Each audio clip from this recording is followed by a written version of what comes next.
Good afternoon, fans. We are live on thehannibaltv.com with a breaking news update today. And just as the teaser and the thumbnail indicated, there were explosive new allegations directed towards Vince McMahon today in a new lawsuit, along with a executive cadre of which John Laurinaitis is mentioned. But some really disturbing details, according to the New York Post. A former WWE employee claimed that Vince McMahon sexually abused her, including with sex toys that he named after wrestling stars, interestingly enough, in a shocking new lawsuit. The individual's name is Janelle Grant, who broke her silence about her relationship with Mr. McMahon and disturbing allegations, including, and I'm going to warn you, some of this content is graphic, to say the least, of which this certainly is.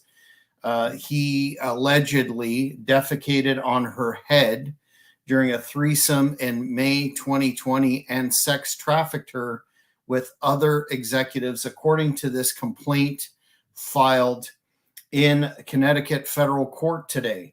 The lawsuit is on the heels of that Wall Street Journal report from last year that they were investigating a $3 million payment McMahon made to a departing female employee following a consensual affair. Grant, who was unnamed at the time, claimed that she received $1 million, but no further payments in this latest lawsuit. And the subsequent investigation that we're all aware of found that McMahon paid $14.6 million to several women who accused him of sexual misconduct.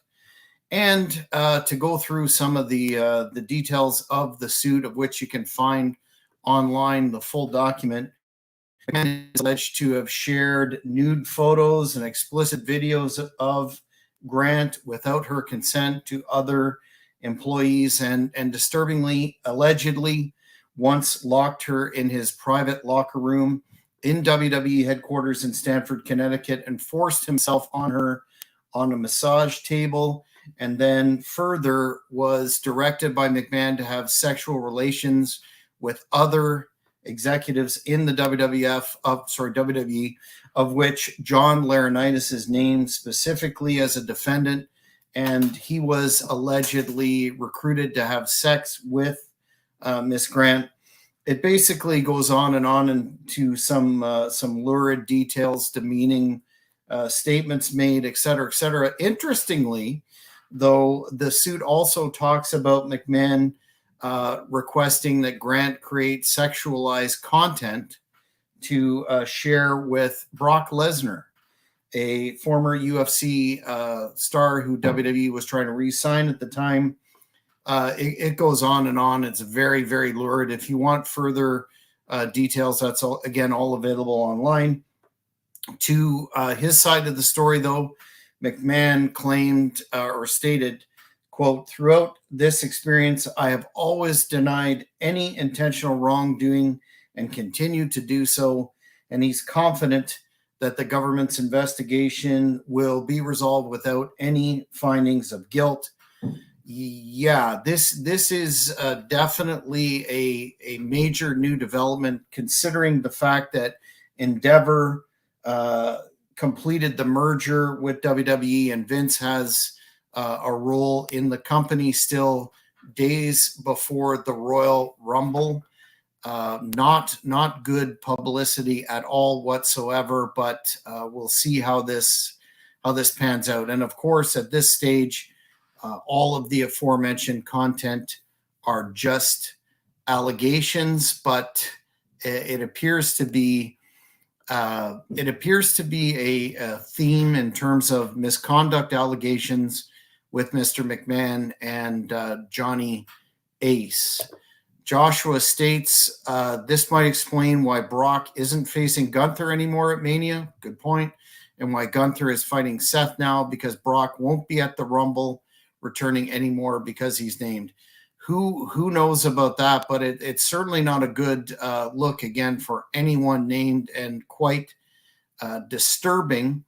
that the individuals named have somewhat of a track record of allegations in this respect in the past. So we'll have to see how this plays out, what this means for McMahon's role in the merged corporation. And also, let's not forget the big deal with Netflix was signed, and that was released, that they would be carrying Monday Night Raw.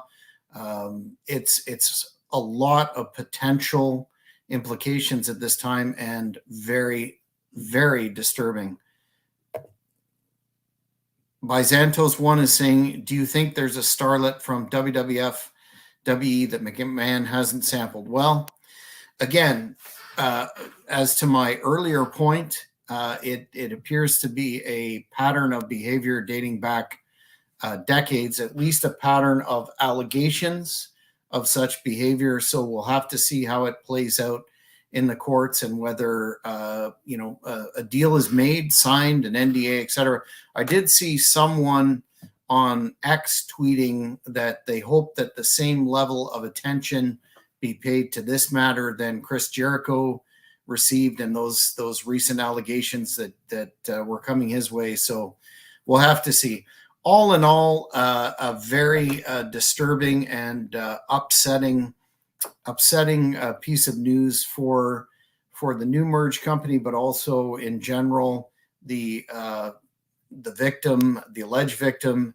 And we hope that there will be some form of resolution here to receive justice for all involved. But again, we'll have to see. We'll keep you updated if there are any other developments in this story on thehannibaltv.com. And by the way, if you haven't subscribed already, please hit that subscribe and notification button.